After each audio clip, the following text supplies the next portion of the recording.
اگه این کار رو انجام بدی بهت قول میدم عملکرد و تمرکز بیشتری داشته باشی و از زمانت خیلی بهتر استفاده کنی و تا حدودی به مشاور داشتن نیازی نداشته باشی.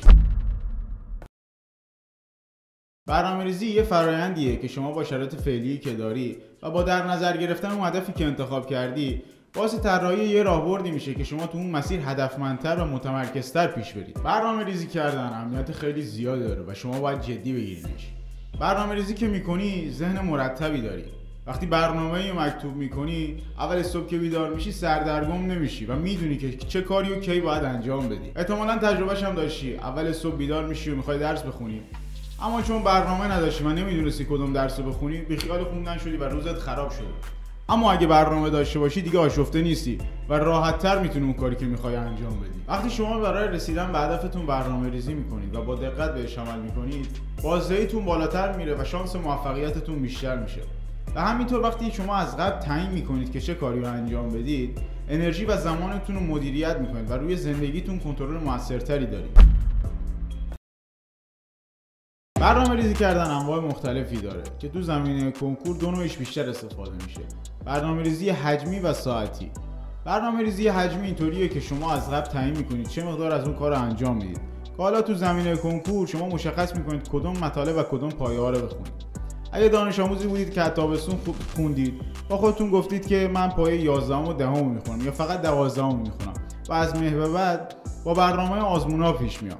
یا اگه دانش آموزی بود که تا الان هیچی نخوندید با خودتون میگید که با کلاس‌های نکته و تست پیش میام که این برنامه‌ریزی بلند مدتتون میشه. یه برنامه‌ریزی کوتاه مدت هفتگی هم هست که شما بر اساس اون برنامه‌ریزی بلند مدتی که داشتید به صورت هفتگی برنامه‌ریزی میکنید که هر روز چه مطالب از کدوم درس‌هایی رو بخونید، تست بزنید، مرور کنید یا کلاس شرکت کنید. برنامه‌ریزی ساعتی هم اینطوریه که شما برای هر درسی که میخونید زمان براش تعیین میکنید. یعنی مثلا با خودتون میگید من امروز قراره 2 ساعت ریاضی بخونم، 2 ساعت زیست بخونم، 2 ساعت فیزیک بخونم و یه زمانی هم برای امتحانات نهاییم بذارم. حالا این زمان رو میتونید به صورت بازه‌بندی در بیارید. یعنی 2 ساعت زیستی که قراره بخونید از ساعت 8 تا 10 صبح بخونید، ریاضی از ساعت 10:30 تا 12:30 و به همین طور برنامه‌تون رو تنظیم کنید. حالا جلوتر بهتون میگم کدوم سبک برنامه‌ریزی رو انجام بدید مناسب‌تر شماست. یه سری باورهای اشتباه در مورد برنامه‌ریزی هست که شما میگید الان که من قراره برنامه‌ریزی کنم فقط باید کار کنم و روزی 13 ساعت درس بخونم. اما نه، اینطور نیست. شما جدا از اینکه دارید درس میخونید باید یه سری فعالیت‌های دیگه‌ای هم انجام بدید که درس خوندن براتون خسته کننده نباشه. الان میگید نه من مشاورهای مجازی رو دیدم گفتن فقط باید روزی 13 ساعت درس بخونید تا نتیجه بگیرید. اما اگه شما بخواید با اون روش برنامه‌ریزی کنید بعد از این مدت دیگه اصلا درس نمیخونید و بیخیال خوندن میشید. من تو ویدیو اول هم گفتم شما ادای این رتبه برترا رو نباید در بیارید، شما باید سبک خودتون رو داشته باشید. یه باور اشتباه دیگه هم در مورد برنامه‌ریزی هست که شما فکر میکنید با برنامه‌ریزی کردن میتونید عقب افتادگیاتون رو جبران کنید. یعنی مثلا تمام درسایی که تا الان نخوندید، تست کار نکردید، با برنامه‌ریزی کردن میتونید برسونید خودتون رو. اما این اشتباهه، چون باعث میشه شما یه برنامه‌ای رو برای خودتون تنظیم کنید که حتی دیوید گاگینز هم نتونه اون رو اجرا کنه. اولین چیزی که برای برنامه‌ریزی کردن لازمه هدف داشتنه. شما باید هدفتون از درس خوندن رو مشخص کنید تا بتونید یه سیستمی رو طراحی کنید و اون رو روی سبک زندگیتون پیاده کنید که شما رو به اون هدف برسونه. اما صرفاً هدف داشتنه شما رو به اون چیزی که می‌خواید نمیرسونه. شما اگه بنویسید من هدفم پزشکی دانشگاه تهرانه اما سیستمتون به اون روال نباشه نمیتونید به پزشکی تهران برسید. پس اون سیستم است که تعیین میکنه شما به چه کسی تبدیل میشید. قطعا هم خیلی ها رو دیدید کسایی که به درس و کنکور علاقه ای نداشتن حالا به اجبار خانواده هر چیز دیگه ای درس خوندن اما چون سیستم قوی داشتن تونستن این نتیجه خیلی خوبی از کنکور بگیرن. شما باید وضعیت فعلیتون رو ارزیابی کنید، چه درسایی رو خوندید و چه درسایی رو میخواید بخونید، کدوم مطالب نیاز به مرور و تست بیشتری دارن، روزانه چند ساعت میتونید درس بخونید، اگه کلاسی شرکت میکنید چه ساعت و چه روزهایی هستن.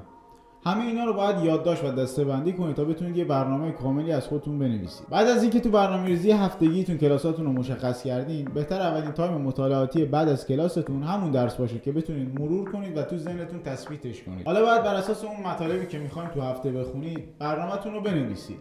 مثلا من میخوام این هفته فصل 2 شیمی 12 رو بخونم.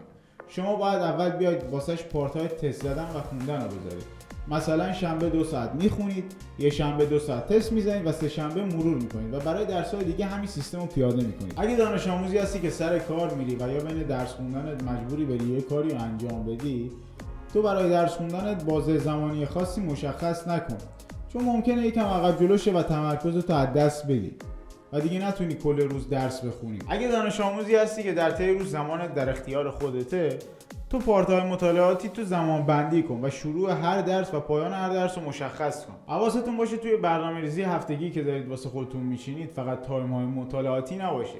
یه سری تایم‌ها رو خالی بذارید که اگه میخواید کاری انجام بدید یا بیرون برید، تو اون تایم‌ها انجامش بدید.